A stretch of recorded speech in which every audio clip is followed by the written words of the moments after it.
I'm divorcing you, you useless lowlife. And I'll be demanding alimony too. My wife, Sadie, heartlessly shoved divorce papers in my face while I lay in a hospital bed after an accident. Not only that, she also said she'd be demanding alimony. I wanted to retort out of frustration, but the pain in my body prevented me from speaking. Understood. In the end, that was my resigned response. After Sadie left, the next person to enter my hospital room was the president of Imperial Holdings, a major corporation. And from his mouth, I learned a shocking truth. My name is Nick Smith, 30 years old. I work for a large company. Due to family circumstances, I only graduated high school, but I worked part-time while getting certifications and managed to land a job at my current company. Compared to my peers who graduated from prestigious universities, my salary is lower, but it's more than what your average salaryman makes, and for someone like me without many material desires, it's enough. However, the daily grind of commuting between work and home was far from enjoyable, and as I lived, I came to understand something. That is, there are important things in life beyond work and money. Now that I'm 30, these thoughts often cross my mind, and sometimes I feel a sense of emptiness. That feeling grew day by day until it manifested into something tangible. Welcome. The usual cheerful voice greeted me as I stepped into the convenience store I always visited after work. That voice, bright and energetic, resonated through my tired body. Lately, I found myself coming to the convenience store not so much to buy dinner but to hear her voice. What I bought didn't matter, but I'd choose a meal that needed heating and head to the register. You want this warmed up, right? Without me even needing to reply, she smiled and heated it up for me, knowing I was a regular. Her name tag, reflecting the fluorescent lights, read Sophia. All I knew about her was her first name. Judging by her appearance, I guessed she was a college student. She was probably attending classes during the day and working in the evening. Thank you. I received my purchase from her as I said that. Thank you very much. She replied with a smile. That brief exchange was a small comfort in my otherwise monotonous life. Of course, I knew this couldn't go on forever. If she was a college student, she'd eventually leave once she graduated and found a job. And it wasn't healthy for a 30-year-old man to develop feelings for a young girl with her whole future ahead of her. It was better to distance myself before those feelings grew. However, the more I thought about it, the more I found myself visiting the convenience store to see Sophia. It was during this period that I unexpectedly ran into Sadie, my high school sweetheart. She was at a party hosted by one of our client companies. Even though more than a decade had passed, I recognized her immediately. Feeling awkward, I looked away, but she casually approached me. Nick, what are you doing here? She glanced at the name badge around my neck as she said that. What, Nick? You work for Imperial Holdings? No way. You're just a high school graduate, aren't you? You'd never make it past the resume screening. Sadie had always been blunt, and it seemed her personality hadn't changed. But I was an adult now and could laugh off her rude comments. Haha, you're as sharp-tongued as ever, Sadie. Academic background and intelligence aren't the same thing. What's needed in the real world is people skills. She widened her eyes slightly as I said that confidently. This was her expression when she acknowledged someone. If you could get a job at Imperial Holdings, I wouldn't have broken up with you. This one comment rekindled our relationship, and things moved quickly toward marriage. Just 3 months after our reunion, we were married. Our newlywed life began with her moving into my apartment. We thought about getting a new place, but my 2-bedroom apartment was enough for the two of us, and we decided to move once we had kids. Marrying Sadie meant I no longer had to go to the convenience store for dinner. I stopped trying to see Sophia, convincing myself it was for the best. Surely, it was fate for me to be reunited with Sadie. By the way, it wasn't Sadie who cooked. She was bad at all household chores, especially cooking. I grew up in a single-mother household, and when my mom worked late, I made dinner for my younger brother, Alex, so I was good at cooking. The same went for housework. I believed that whoever could do it should, so we didn't clash over chores. Sadie, being in sales, had many social engagements and came home drunk every night. She'd then start drinking at home and complain about work to me. At first, I listened quietly, but I grew tired of it. I decided to go to bed before she came home, but she'd wake me up to vent. I couldn't take it anymore and finally told her, "If work is that tough, why don't you quit? We have enough savings, and I can support you."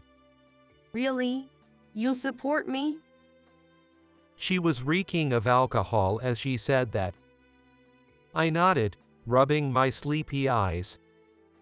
Sadie quickly quit her job and stayed home, but she showed no interest in doing housework, instead spending every day going out and posting about it on social media.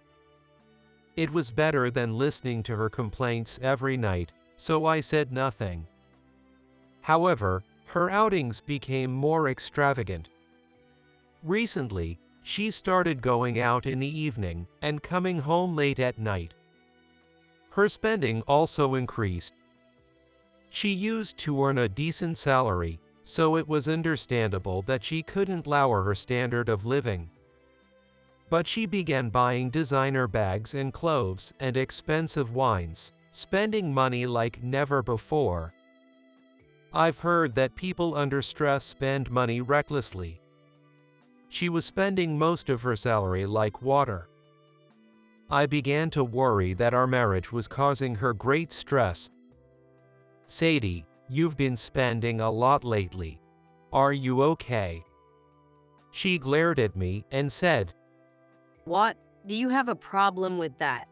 Or are you saying that after making me quit my job, you also want me to stop buying what I want? "I didn't make you quit. I just suggested you quit if work was that hard." Same thing. Sadie laughed sarcastically. Want a divorce? Fine by me, but I'll be demanding alimony. I was frustrated but didn't want to divorce her. It wasn't so much love as stubbornness. I had ended my feelings for Sophia with this marriage. One day, after work, I wonder how Sophia's doing. Suddenly thinking of her, I decided to visit the convenience store I hadn't been to in a while. Even though nothing would come of meeting her now, I suddenly wanted to hear her voice. It's been a while. I was worried because you hadn't come in for so long. I thought you might be sick. Sophia greeted me with an innocent smile when she saw my face. I felt a pang of guilt. It's not like anything would change just because I got married, but I had been fixating on my feelings for her. A sense of unease washed over me. Actually, I got married recently. Oh, really? Congratulations. So, your wife cooks for you now, and you don't need to buy dinner here anymore? Well, I struggled to find an answer and glanced out the window. At that moment, I had a bad feeling. It was an instinct, almost like an animal's intuition in a crisis. I reached over the counter and pushed Sophia as hard as I could. Her surprised figure vanished from my sight in an instant. No, it was me who vanished. A car had crashed through the door and hit me. I heard her scream as my consciousness faded, her voice echoing in the distance. I felt her hand touch my cheek as she ran to my side. Good. It looks like you're not hurt, Sophia.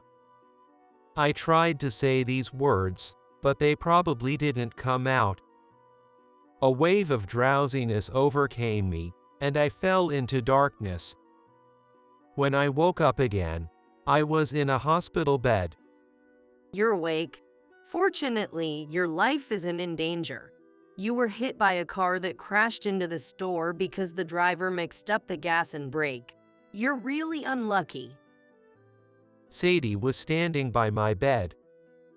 I tried to get up, but pain shot through my lower body, leaving me speechless. Even if your life isn't in danger, you've got serious injuries. The doctor said you might have trouble walking and could have lasting effects. Working will be impossible for a while. And even if you do recover, do you think your job will still be there? So, sign this. She handed me divorce papers. I'm divorcing you, you useless lowlife. And I'll be demanding alimony too. Our marriage was already broken. I knew divorce was inevitable, but did she have to do it now? And she wanted alimony on top of that. You're always so unlucky. Even in high school, your mom collapsed suddenly, and college was out of the question. You're still at the bottom. By the way, I'm seeing someone else. He's the CEO of a certain company. I'll divorce you and marry him. I wanted to retort, but all that came out was a word of resignation. Understood. I answered and took the pen with trembling hands. As much as I hated it, everything Sadie said was true. It was the day of my college entrance exam. My mother suddenly collapsed from a subarachnoid hemorrhage. I was about to leave the house in perfect condition for the exam. I called an ambulance and went with her to the hospital. Big bro, you've got an important exam, right? I'll stay with Mom, so you go. You've been studying so hard for this. Alex was almost in tears as he said that. But as the eldest son, I couldn't leave. Besides, after what happened, I couldn't take the exam with a clear mind.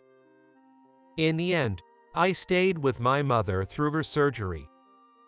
She survived, but was left partially paralyzed. Instead of going to college, I spent the next 4 years taking care of her and doing distance learning. Why didn't you go to the exam? Whether you were there or not, your mom's fate wouldn't have changed. Didn't you just not want to take the test? Sadie threw those harsh words at me and walked away. She had always been practical. If I could think like her, I might have taken the exam despite my mom's collapse and gotten into college. Maybe then, my mom wouldn't have felt so guilty. The person who blamed themselves the most for me missing the exam was my mom. Because of me, your life got messed up. I'm so sorry. I'm really sorry.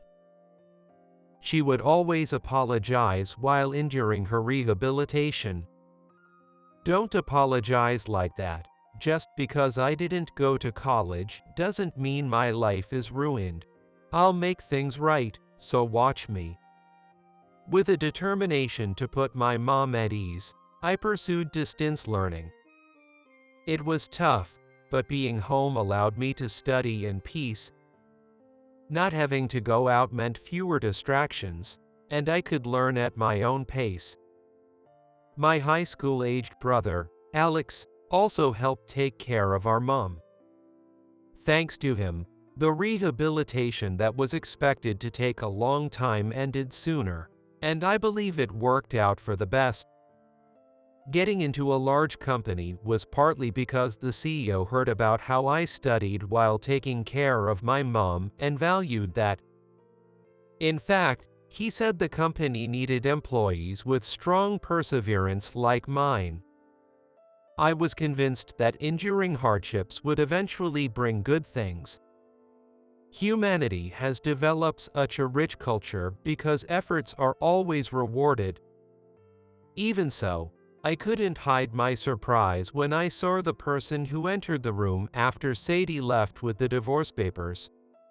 Nick, I couldn't stay away when I heard about your accident. Mr. Williams. But why? The pain kept me from saying more. Trying to move brought unbearable agony. You're seriously injured. Don't push yourself. Just listen to what I have to say without straining.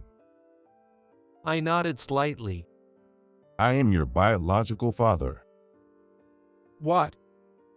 I couldn't comprehend his words. What was the CEO talking about? According to my mom, my father left when I was 2 and Alex was still in the womb. More importantly, the idea that my father could be a major company CEO seemed impossible. I must still be unconscious, dreaming.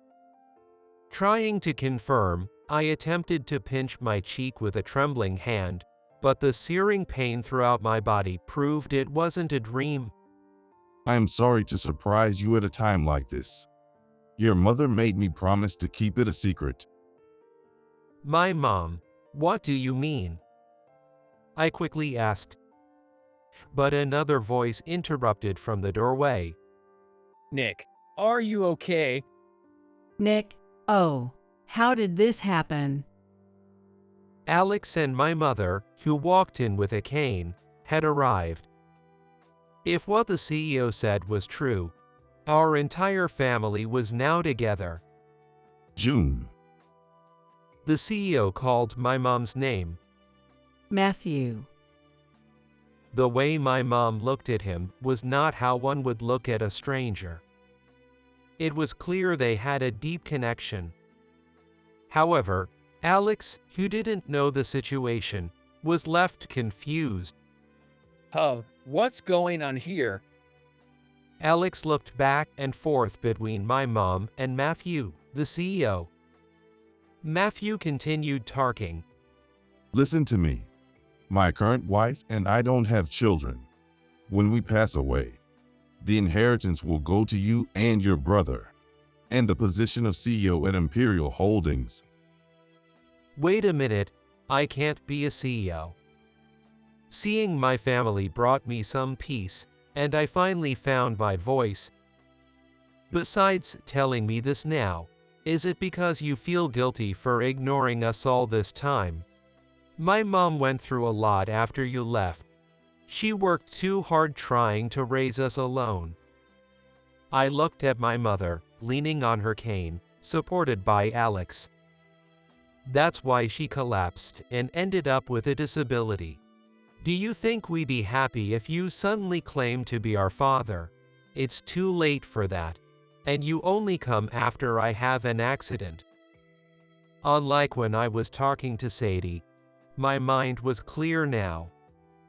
Maybe the painkillers were working, as I didn't feel much pain anymore. I'm sorry. I know it's too late to claim to be your father, but My mother, who had been listening silently, spoke up. No, Nick. I told him to never come near us again. I was stubborn. We weren't even married. I was just his mistress. The lies were mine. Her voice quivered. Mom, is that true? Alex expressed his disbelief. Yes, it's true. I caused you both so much trouble. I'm sorry. Seeing my mother cry was harder than the injury. So, did you hire me because I'm your son?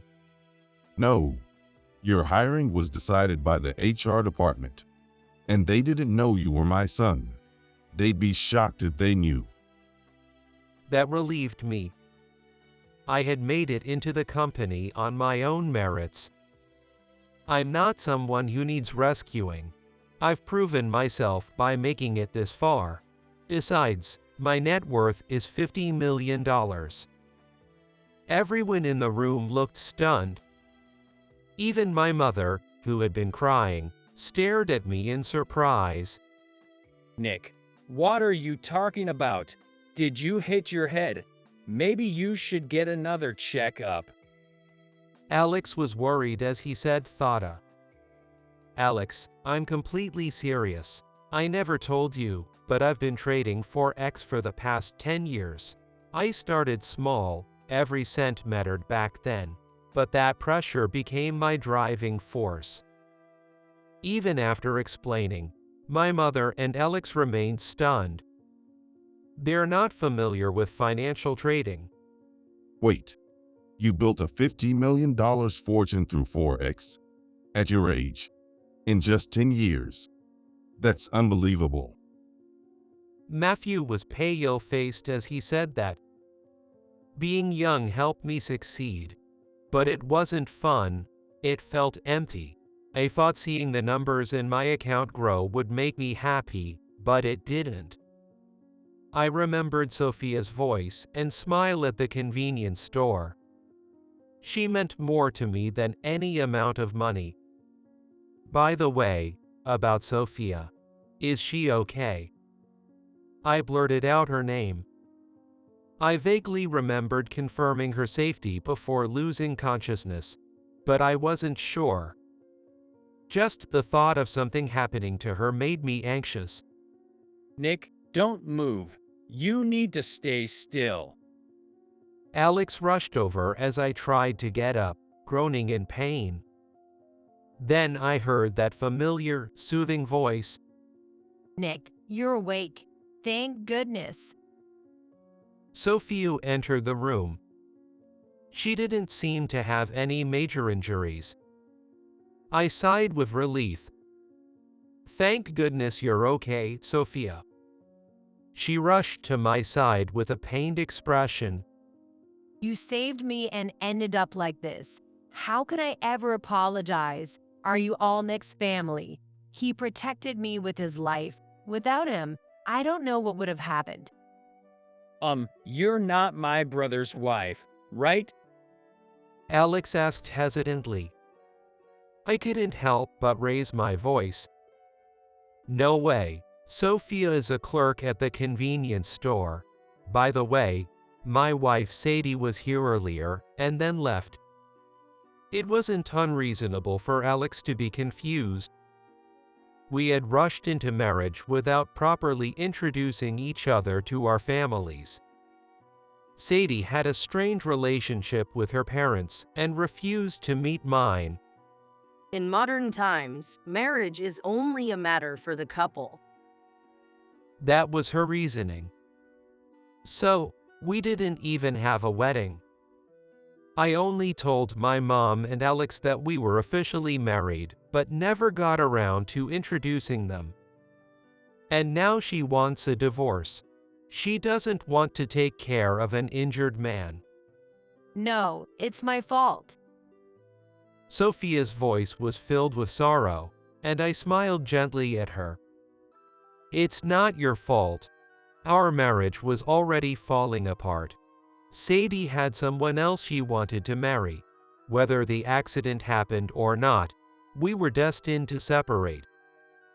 Just then, a nurse came in. All right, everyone, visiting hours are over. The patient is seriously injured, so don't overstrain him. Scolded by the nurse, the four of them left the room reluctantly. What made me happy was that Sophia visited me almost every day from then on. Thanks to her, I began to regain some mobility within a month. The doctors said I could be discharged in another month, with no signs of lasting effects. But I felt guilty about her spending her valuable time with a college student like me. You weren't the cause of the accident, so you don't need to feel guilty. I'll be fine, so enjoy your college life. Even though I said that, she shook her head. I'm not coming out of guilt. I care about you, Nick. That's when I realized something felt off. Actually, did I ever tell you my name? I only remembered speaking to her at the convenience store. Maybe she saw my name on a payment slip. Or so I quickly thought. I'm happy you remembered my name. She suddenly covered her face and said, I'm sorry. Then she ran out of the room. But soon, I heard a scream and a collision. Then I heard a familiar angry voice. Hey, watch where you're going. Who are you anyway? What's your relationship with Nick? It was unmistakably Sadie's voice, and I sighed deeply. What was she doing here now? Why haven't you answered your phone? I called over 100 times. She glared at me like a demon, and I retorted. My phone broke in the accident. I couldn't answer even if I wanted to. What's the problem? Was there an issue with the divorce papers? I filed them right away. We're no longer married. But half of your assets are mine. I found out you have a $50 million fortune. Why didn't you tell me? As if I'd ever tell her. So, you're here to claim half. Aren't you marrying some CEO guy? Besides, having money doesn't bring happiness. What's really important is. But she interrupted before I could finish. That CEO? Oh, I dumped him. He was buried in debt. When I looked into it, his debts outweighed his assets. Then, in an instant, her tone turned sweet. I'm not asking for half. Let's get married again. We didn't really understand each other before. If we talk it out, we can be good partners. She moved closer, and I instinctively turned my face away. No amount of money will make me want to marry you again. What? The color drained from her face. No way, never again, not in this lifetime or the next. Take as much money as you want, just get far away from me. At that moment, a sharp pain shot through my head. I see Sadie had brass knuckles on her hand. With a crazed expression, she started swinging at me repeatedly. You? I curled up, trying to protect my head, but she kept hitting me without mercy. As I felt my life was in danger, I heard a shout. What are you doing? Several footsteps approached, and suddenly Sadie was pulled away from me. Even while being restrained by security, she continued to struggle. Sophia rushed over and spread her arms protectively in front of me. Who are you? Move aside. I won't. Stop hurting him. Despite the throbbing pain in my head, I was moved by Sophia's bravery. In the end, Sadie was taken away by the police. It turned out she had been involved in other similar incidents with her previous boyfriends, who had also filed complaints against her. Apparently, the incident had caused a mental breakdown, and she was now in a police hospital. I think Sadie really did love you from the bottom of her heart. You must have been very kind to her. She truly wanted to live with you. Was I kind to her? I listened to her complaints every night and even told her she could quit her job if she didn't like it, but that wasn't out of kindness. It was so I could sleep. Sophia sighed. She didn't have anyone else who treated her that way. You don't realize how kind you are, Nick. Maybe that's a kind of fault in itself. Really? I tilted my head, not quite understanding her. Yes, you always said thank you. What? I didn't understand what she was saying and asked again. When I heated up your meal, you said thank you. When I gave you your change, you said thank you. When I handed you your items, you said thank you. Even though I'm the clerk, you were always the first to say thank you. Did I? I guess that's just normal. I'm getting a service, after all. But it was your voice that gave me strength every day. You gave me hope when I had nothing to look forward to. I wondered if I was saying something embarrassing. But I couldn't stop now. I'm good at cooking. Since my mom worked nights, I made dinner for my brother too. But I still bought meals from the convenience store every day. Do you know why? Why? Because I wanted to see you. She suddenly stood up from her chair. I realized I had said something wrong and quickly apologized. Sorry for saying something weird. I have to go to my part-time job. She grabbed her things and hurried out. I must have completely messed up. For the first time in my life, I felt true regret. A wave of regret much stronger than when I skipped my college entrance exam washed over me. By the way, my name is Sophia Hill. She popped her head back in after I thought she had left. I'm actually a senior in high school. I knew you thought I was a college student, but I couldn't tell you. I was afraid you'd think of me as a kid and ignore me. A cold sweat ran down my back. I had created a very risky situation where a 30-year-old man was pursuing a high school student. Still, it's frightening how you can ever tell a girl's age at all. Your mature mannerisms and speech, I never would have guessed you were in high school. I'm really sorry. Please forget what I said. The idea of me getting arrested after Sadie was laughable. No, I won't forget. I recorded it on my phone. After saying that, she fled the room. All I could do was watch her go, pale and helpless. Alex walked in just as she left and said, Sophia was here again, ho. Hey, Alex, how do you know her first name? I asked her on the first day she came. Why?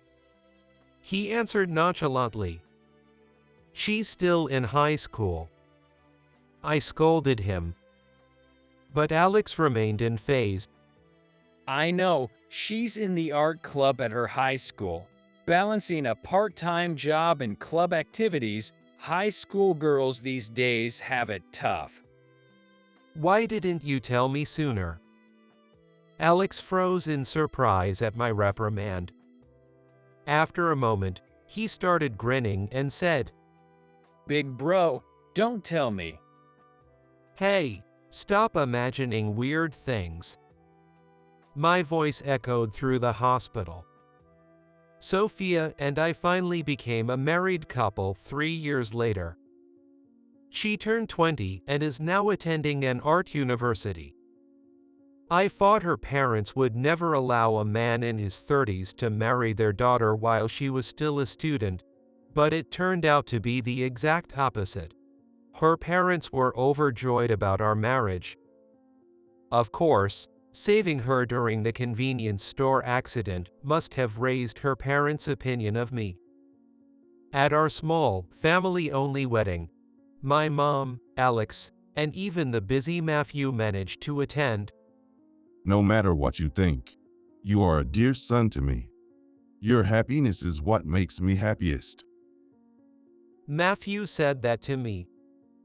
However, my resentment towards him hadn't fully disappeared. Especially since Alex, who was still in our mom's womb when he left, had never been held by him. That was what bothered me the most. But Alex, somehow, had grown close to him. Matthew, please teach me how to play golf. We're having a company tournament, but I can't hit the ball straight at all.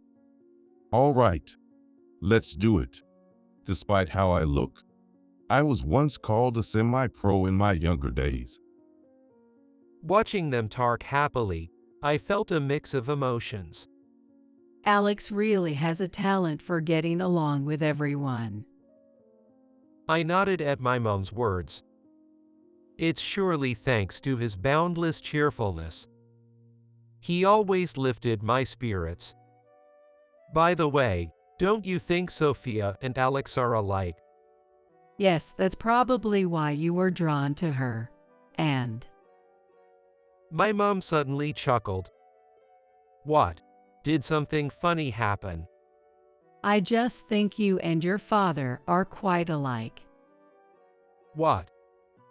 That was something I couldn't ignore. The idea that I resembled the father who abandoned us made me angry. But it's only natural. You're his son after all. My mom laughed lightly as she said that.